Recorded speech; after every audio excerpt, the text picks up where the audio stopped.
Ancien protectorat français, la Tunisie nous propose de la découvrir.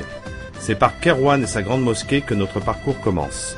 À Sbetla, l'ancienne Sufetula, c'est en déambulant dans des ruines antiques qu'apparaît le passé riche et prestigieux de ce pays. Niché dans le Tchot El Djerid, Tozeur et ses oasis de montagne nous a ouvert sa médina à l'architecture si particulière. En plein pays berbère, Matmata nous a plongé dans le mystère et la magie des maisons troglodytes. Point de Baddaf à Tataouine, mais de magnifiques Ksour, protecteurs dans cette région aux portes du désert. Sfax, deuxième ville de Tunisie, dévoile sa médina pleine de commerce et de bruit. Site classé au patrimoine mondial de l'UNESCO, l'amphithéâtre antique d'El Djem abrite encore de nos jours des spectacles. Surnommée la perle du Sahel, Sousse s'ouvre sur le large golfe d'Hammamet et offre une ouverture sur la mer. C'est dans la capitale Tunis que le voyage se termine, avec en épilogue les bleus lumineux de Sidi Bou Saïd.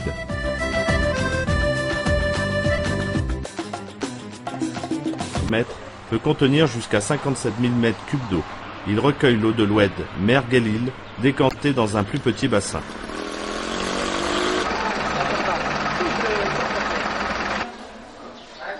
La grande mosquée a été édifiée lors de la fondation de la ville de Kairouan en 670. Elle est aussi appelée la mosquée Sidi Okba. Cette mosquée est considérée comme l'une des plus belles et des plus harmonieuses réalisations architecturales de l'islam. L'ensemble de l'édifice s'étend sur près de 9000 m². Le minaret est le plus ancien au monde qui soit toujours debout. C'est aussi dans cette mosquée que l'on peut admirer le plus ancien minbar. Un minbar sert à l'imam pour faire son sermon. Enfin, cette mosquée a été en partie édifiée avec des matériaux de construction provenant de sites antiques romains et byzantins de la Tunisie.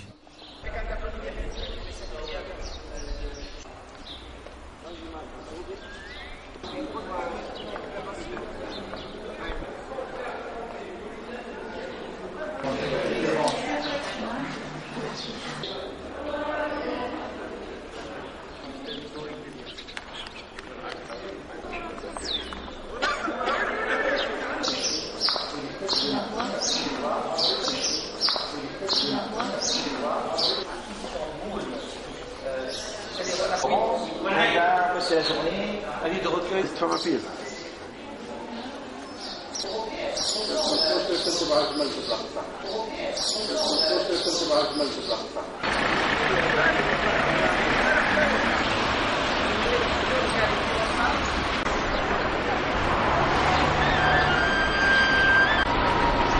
Le mausolée de Sidi Sahab est aussi appelé la mosquée du Barbier. Elle est située hors des murs de la vieille ville.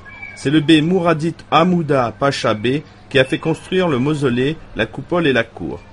Le minaret et la merdessa ont été édifiés par le bey Moural Ilbey. Ce lieu est dédié à Abu Zama al-Balawi, un compagnon du prophète Mahomet. Selon la légende, cet homme saint aurait conservé 3 poils de la barbe du prophète, ce qui explique l'appellation donnée à l'édifice.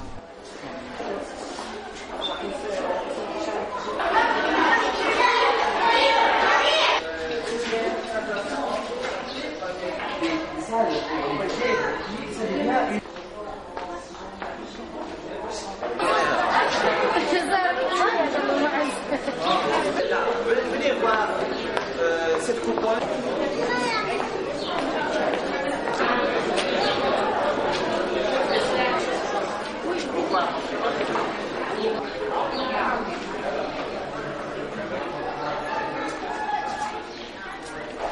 Pour les équipes, essayez de les expliquer.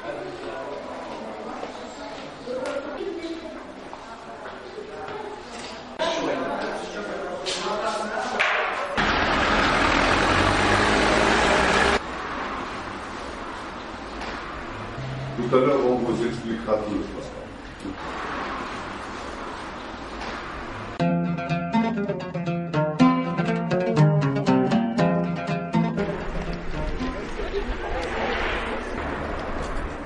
Sbetla comporte un des plus importants sites antiques de Tunisie. Son nom romain est Sufetula.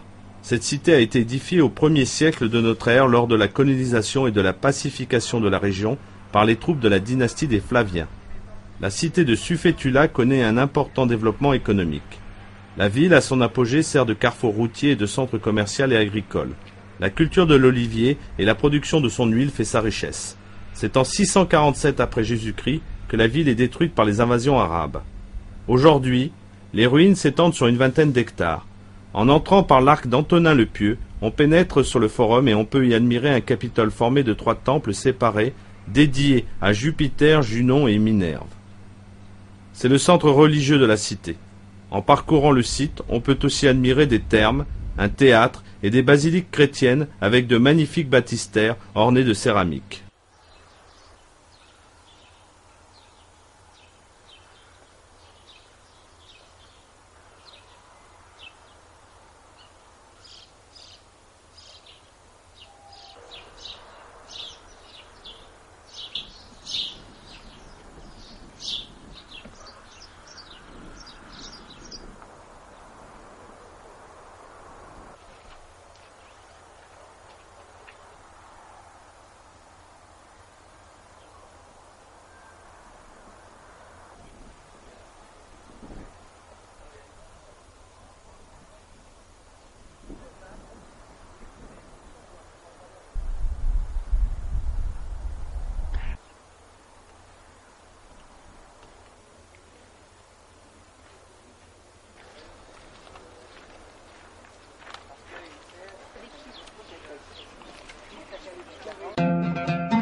Tamerza est un oasis de montagne sur les bords de l'Oued El Orshan.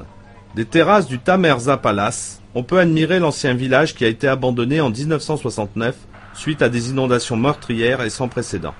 Seul le marabout blanc est encore utilisé. C'est dans cette région qu'ont été tournées certaines scènes du film Le Patient anglais.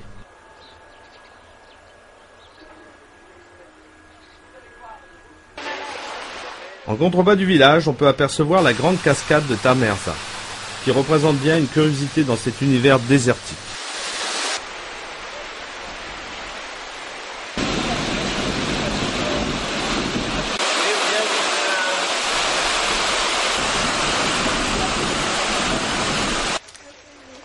Près de la frontière algérienne, on trouve l'oasis de montagne de Midès.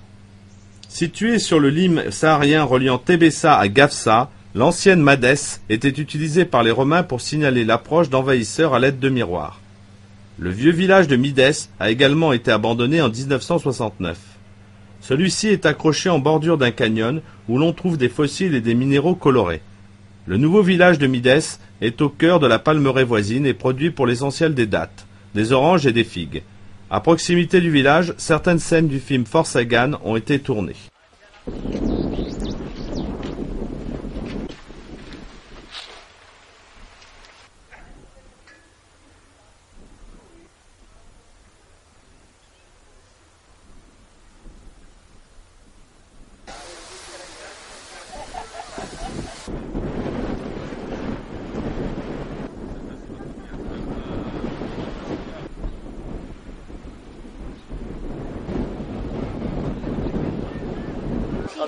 Oui, mais il m'avait dit que 20. À la limite du Tchot El Garsa, on peut apercevoir l'actuel village de Chebika. C'est encore une oasis de montagne. Le vieux village a été abandonné en 1969 pour les mêmes raisons qu'à Midès et Tamerza. Dans une vallée encaissée, on suit une petite rivière qui surgit directement des entrailles de la montagne. Le village a également servi de décor au film Le Patient anglais.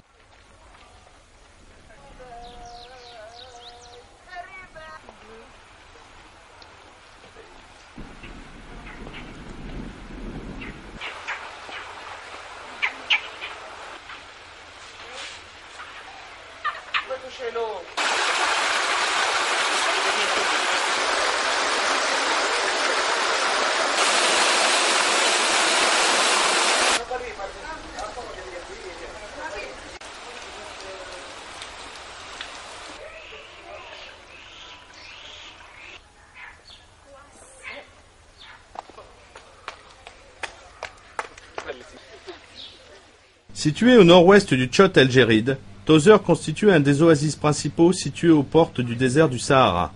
La ville est entourée d'un gigantesque palmeraie de plus de 1000 hectares et environ 400 000 arbres. La palmeraie gagne constamment du terrain sur la désertification et grâce notamment à l'exploitation de la géothermie, 500 nouveaux hectares de plantations ont pu voir le jour. Cette palmeraie oasis est le poumon économique de Tozeur, offrant du travail à une majorité des Tozoriens. L'oasis produit le tiers de la production annuelle des dattes tunisiennes. On y cultive notamment la variété des déglés de Nour. Les autorités y développent la pratique de la culture à 3 étages, maraîchage au sol, arbres fruitiers, puis palmiers au-dessus. La ville ancienne est construite en grande partie avec des briques d'argile. Les maçons ont créé sur les façades des motifs en relief inspirés des tapis et de la calligraphie. La méthode de pose de ces briques permet d'augmenter la surface du mur qui se trouve à l'ombre. Les maisons d'un des plus vieux quartiers de Tozeur, Ouled al-Hadef, sont ainsi dotées de cette particularité architecturale. Ce quartier est parcouru de petites ruelles qui forment un véritable labyrinthe.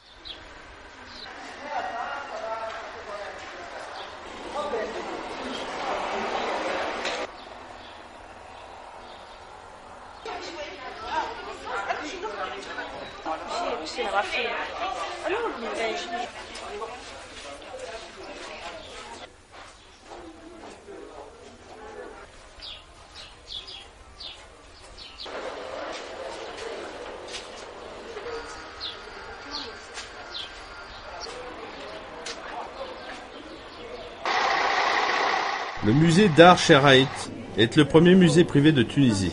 Il a été fondé en 1990 par le maire de Tozeur, Abderrazak Cheraït. Situé dans une demeure bourgeoise, une dizaine de salles mettent en scène la vie traditionnelle tunisienne à l'aide de mannequins en costume traditionnel. Ces décors décrivent notamment la cérémonie du mariage, l'éducation à l'école élémentaire coranique, présentent le hammam ou la cuisine tunisienne. Le musée comporte également une salle abritant une collection de bijoux traditionnels et de poterie. Enfin, une salle expose des peintures contemporaines.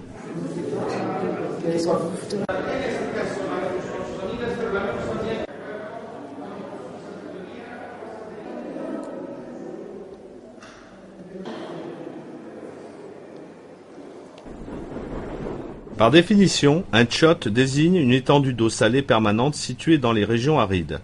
En hiver, complétée par des nappes souterraines, les rares pluies alimentent le tchot el-Géride.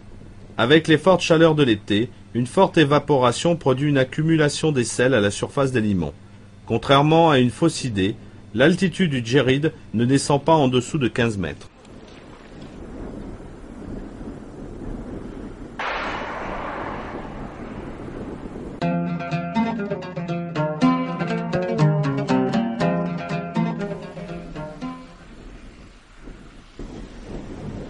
Sur la route de Kébili, après avoir quitté les étendues du Tchot el-Géride, une pause à Fatnassa permet de déambuler dans les champs de dunes pétrifiées.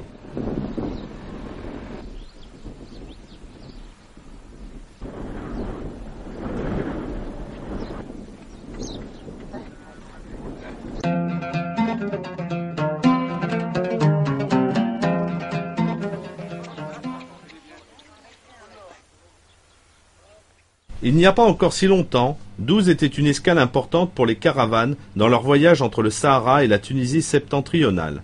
De nos jours, on s'y rend pour découvrir les dunes du Grand Erg oriental. Cette ville accueille chaque année le Festival international du Sahara, où des courses de dromadaires sont organisées entre différentes nations du désert.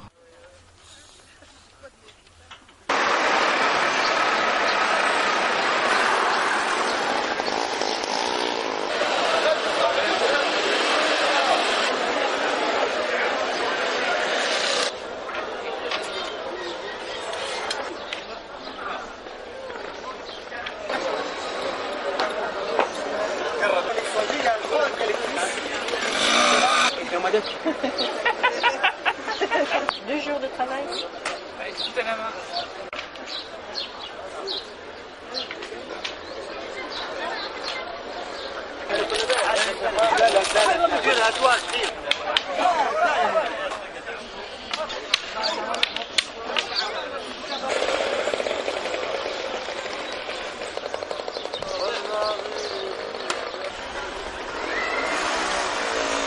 Non, c'est pas ça. L'absinthe. Oui, l'absinthe, c'est pas ça.